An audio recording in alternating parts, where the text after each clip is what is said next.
As the depraved monster awaits his hearing next week, fans are wondering how all of the pieces fit together. And for that matter, if he's guilty, what was going through Josh's mind to make him do this? On Thursday, April 29, Josh Duggar was arrested for receiving and possessing child pornography. The father of 6 allegedly downloaded material depicting the sexual abuse of children under the age of 12.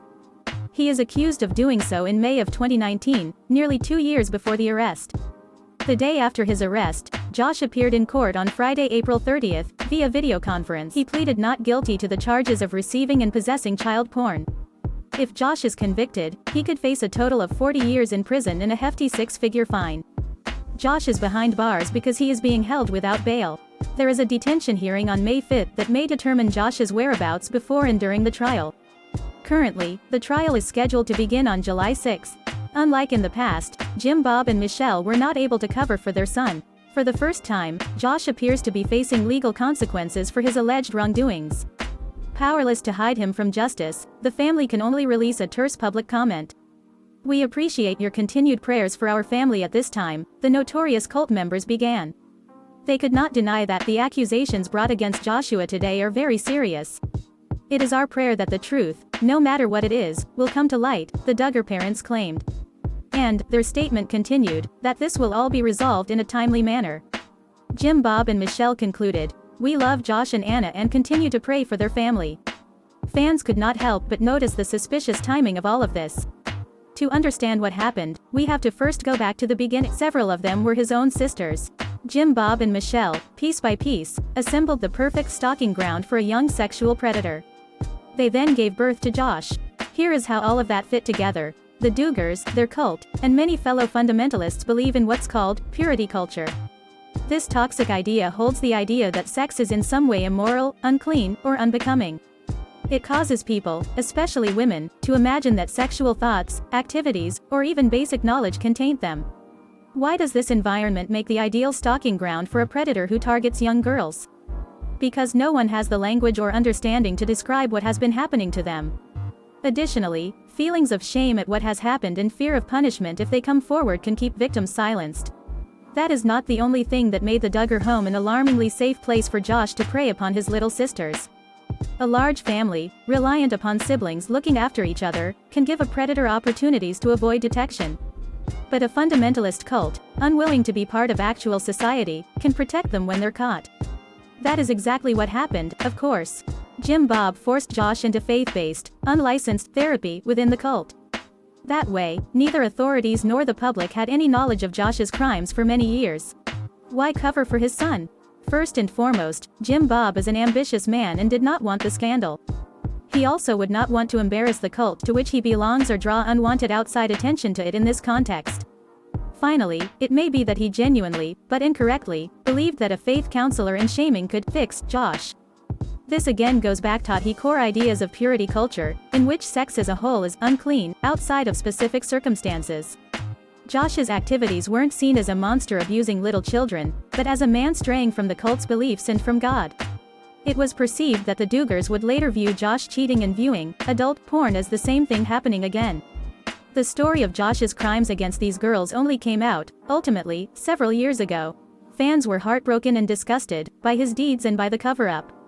Jim Bob had used the show to raise money and fame to give himself a platform to push his agenda. In his mind, this likely meant that the cover-up was justified, if not divinely mandated. At the time, John David Duggar characterized Josh's scandal as the work of the devil. This was not as simple, "the devil made him do it" defense of his brother. John David was suggesting that satanic powers were trying to ruin his family by exposing Josh's crimes. However, this was not the end of it. As we mentioned and of course reported, Josh confessed to cheating on Anna, his wife at the time of the scandal. Fast forward past Josh's Ashley Madison cheating and adult porn scandals, and we get to late autumn in 2019. At that time, rumors that the FBI had raided the Duggar compound in Arkansas began to swirl. The truth turned out to be a little less dramatic. At the time, Homeland Security, it turned out, had been in the area, something that they did not deny. It was immediately speculated that it could be in some way related to Josh Duggar's sordid history. At the time, the Duggar family put out a statement claiming that none of it was true. They also insisted that none of them were the targets of an investigation. Given that this was mere months after Josh allegedly received child porn, that denial sort of falls flat now. Many people are wondering what exactly would make someone like Josh prey upon children.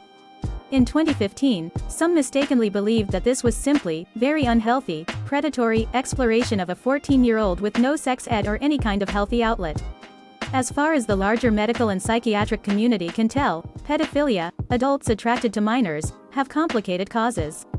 The question of whether it's nature or nurture can likely be answered by both.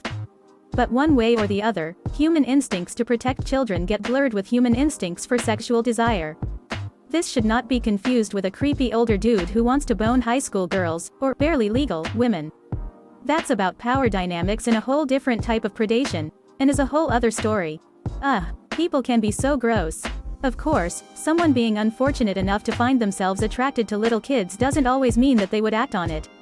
Experts say that most of the adult men who actually prey on children are simply sadists who want a victim. These men see children as convenient targets. In contrast, it's believed, but frankly needs further study, that there may be men, like Josh, who have never touched a child. That's because, unlike Josh, they are people who either lacked the opportunity to molest, or didn't want to ruin a child's life. Which means that Josh is a man who prioritizes his own sick, twisted desires over the safety of little girls. He has now demonstrated this more than once. The reason that child porn is, and must be, criminalized is that it is the footage of a child's life being ruined. Josh is accused of downloading porn of a child under the age of 12 being sexually abused.